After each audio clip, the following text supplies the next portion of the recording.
O secretário de Defesa dos Estados Unidos, o Pete Hegseth, afirmou que não foram os americanos que deram início à guerra, mas que vão encerrá-la dentro dos termos deles. Vamos ouvir. Agora vamos. Nós não começamos essa guerra, mas dentro do governo de Donald Trump, nós vamos terminá-la. Nós vamos acabar com isso nas condições dos Estados Unidos primeiro, com o presidente Donald Trump mandando e ninguém mais. Bom, gente, vamos seguir o nosso 3 inclusive com os nossos comentaristas. Alan Gani, eu quero te ouvir porque hoje, um pouco mais cedo, estava lendo a sua coluna no site Jovem Pan. Olha, eu estou te prestigiando, né? Estou dando likes para você. Obrigado. Inclusive, eu gostei muito de um trecho que você diz o seguinte, em que você faz uma análise interessante sobre o que pode acontecer a partir de agora. Porque, querendo ou não, o próprio Estados Unidos tem ali um poder de fogo, um arsenal de mísseis pelos próximos 15, 20 dias. E caso não consiga, pelo menos, derrubar o regime iraniano dentro deste prazo, Donald Trump precisa escolher o caminho que quer seguir. Assumir uma derrota, que isso acaba enfraquecendo ele político e geopoliticamente, ou então dobrar a aposta. E o que seria uma incursão terrestre? E para fazer uma incursão terrestre lá no Irã, precisaria gastar e muito. E é tudo que a população norte-americana não quer. Como é que você analisa esse cenário daqui para frente? Olha só, Cássio, é exatamente o grande dilema de Donald Trump. Então ele tem mais ou menos aí de 15 a 20 dias para resolver esta guerra, de acordo com uma reportagem do Financial Times, baseada no serviço de inteligência de Israel, que diz que os Estados Unidos teriam ali um estoque de mísseis para mais ou menos esse período, 2 a 3 semanas. Estados Unidos, né, muitas vezes quando a gente pensa, né, num país e tal, com o poder bélico dos Estados Unidos, como se fosse infinito,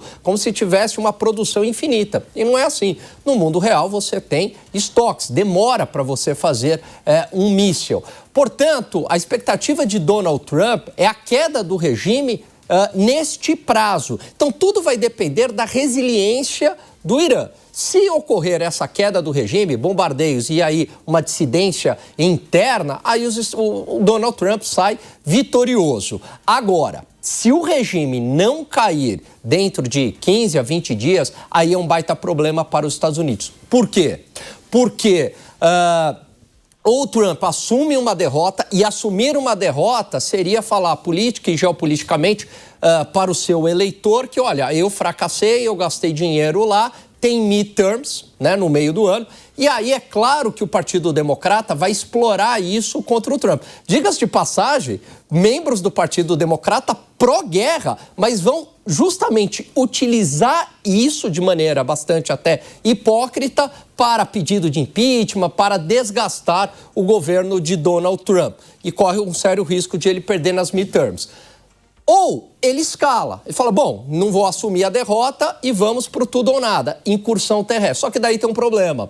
Os Estados Unidos estão hoje com déficit fiscal próximo de 6 a 7% do PIB, um endividamento de 125% do PIB. Num momento em que a China reduz posições em relação aos Estados Unidos, tem comprado menos títulos da dívida norte-americana, pelo contrário, tem comprado ouro, tem falado para os bancos não comprarem títulos da dívida norte-americana, e o Japão está numa crise econômica, que também reduz a compra, que são os principais financiadores da dívida norte-americana, reduz a compra de títulos dos Estados Unidos. Só que daí uma guerra, o que vai acontecer? Você gasta muito numa guerra. Como é que você vai justificar para a sua população que, olha, eu estou numa incursão terrestre, gastando horrores e a população reclamando que o custo de vida está elevado, que é o principal problema hoje lá nos Estados Unidos. Com uma crise do petróleo, que poderia vir uma crise do petróleo, aumento do preço do petróleo que pega ainda na inflação. Então vai ser muito difícil você justificar isso para a população norte-americana e com um agravante. Foi promessa de campanha do Trump não se meter em nenhum conflito no Oriente Médio. Ô Gani, até a gente indo além em relação a isso, o próprio presidente Donald Trump, quando assumiu, né, novamente a Casa Branca, ele falou, quero ser um resolvedor de guerras e sim acabar com essa despesa que ele estava criticando o governo antigo de Joe Biden, que despejava muito dinheiro na Ucrânia, em outros conflitos, que isso tinha que ser revertido para a população norte-americana. Então ele acaba, de certa forma, fazendo um contrassenso às próprias promessas de campanha e ele mesmo ali acabou reivindicando, né, o Nobel da Paz como, né, um grande solucionador de conflitos, mas na verdade ele acaba entrando em outros. A gente viu há pouco o que aconteceu, né, a invasão na Venezuela, agora os ataques no Irã e essa promessa dele de resolvedor de conflitos ficou bastante no passado. Zé Maria Trindade, eu quero te ouvir em relação a isso, porque todas essas estratégias, ou pelo menos essa leitura que o Alan Gani trouxe, tem um custo político muito grande para Donald Trump, inclusive internamente, onde ele, de certa forma, acaba se enfraquecendo perante aquele eleitor que votou nele e que é contra os Estados Unidos, além de despejar dinheiro, e sim forças militares em conflitos em outras regiões.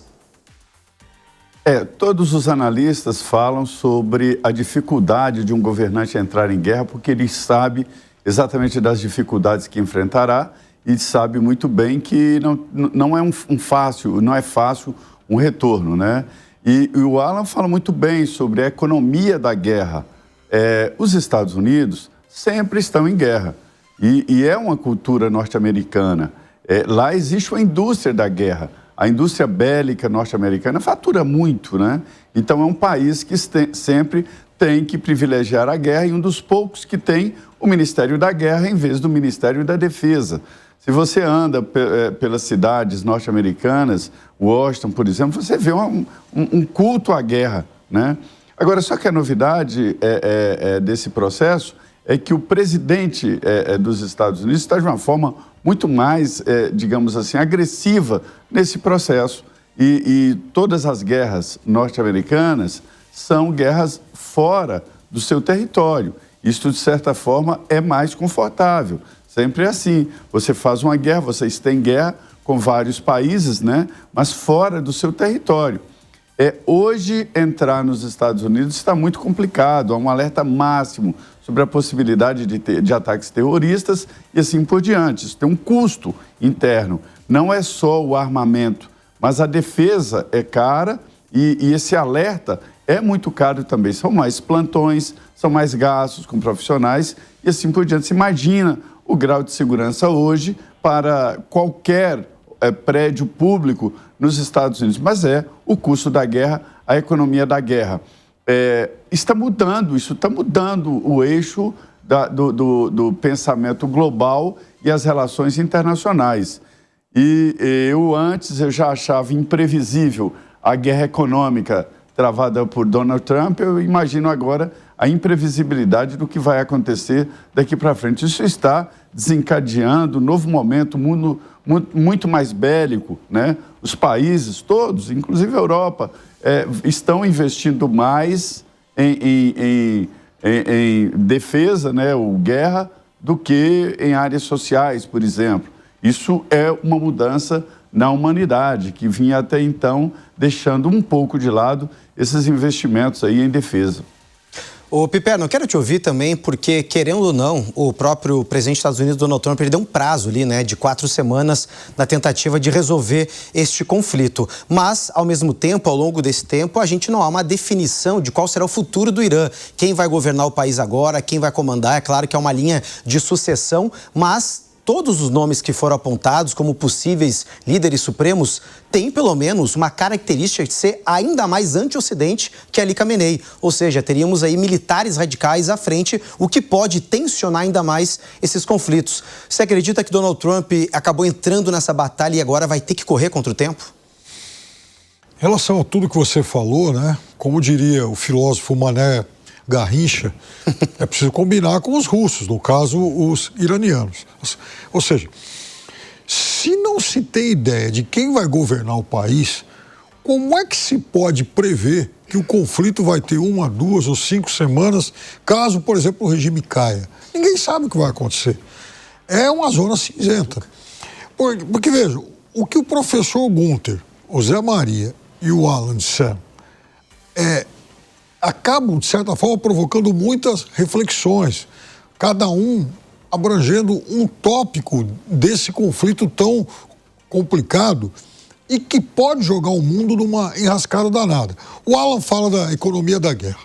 Então, nessas próximas semanas, que em algum dia, não sei se agora de março ou abril, vi até um anúncio em jornal, vai haver um evento aqui em São Paulo com a presença do Noriel Rubini, o doutor catástrofe. Um economista que eu adoro, o Alan sabe disso. E o Rubino insiste o seguinte: teremos em breve uma nova grande crise mundial e a nova crise será a crise do endividamento. Todo mundo deve, todos os governos devem.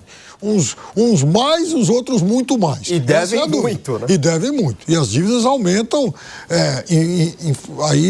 em progressão geométrica. Ora, se todo mundo está devendo, como é que todo mundo pode encontrar uma solução para dever menos com uma guerra? É óbvio que isso não vai acontecer. A guerra implica em custos. Outra coisa, se a guerra dura, por exemplo, um mês, como o presidente Trump estimou, veja, um mês é o tempo suficiente para as cotações do petróleo fazerem assim, ó, $100, que é o que tem muita gente prevendo hoje.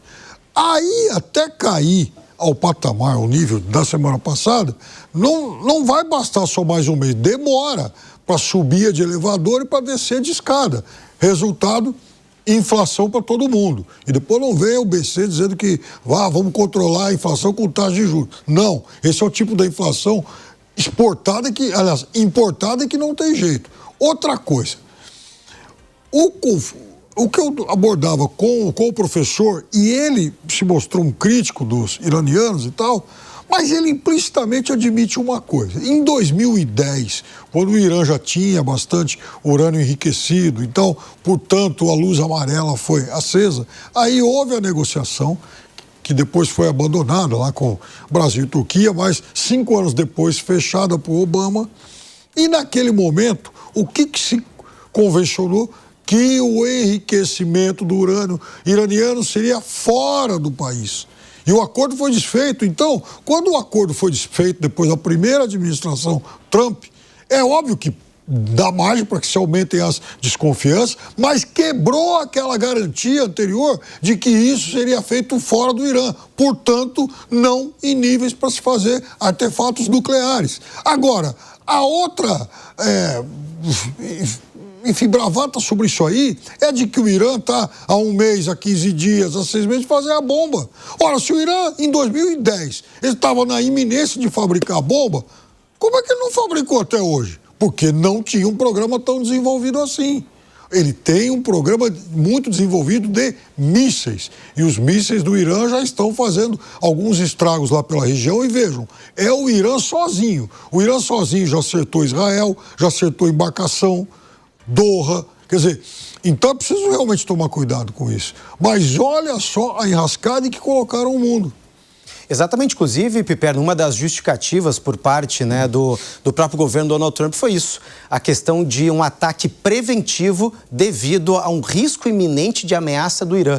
Ou seja, algo concreto mesmo ali não foi, tanto que não foi consultado o Congresso dos Estados Unidos, não obtiveram uma autorização por meio do Congresso e amanhã o Congresso vai discutir esse assunto na tentativa de limitar os poderes de guerra de Donald Trump.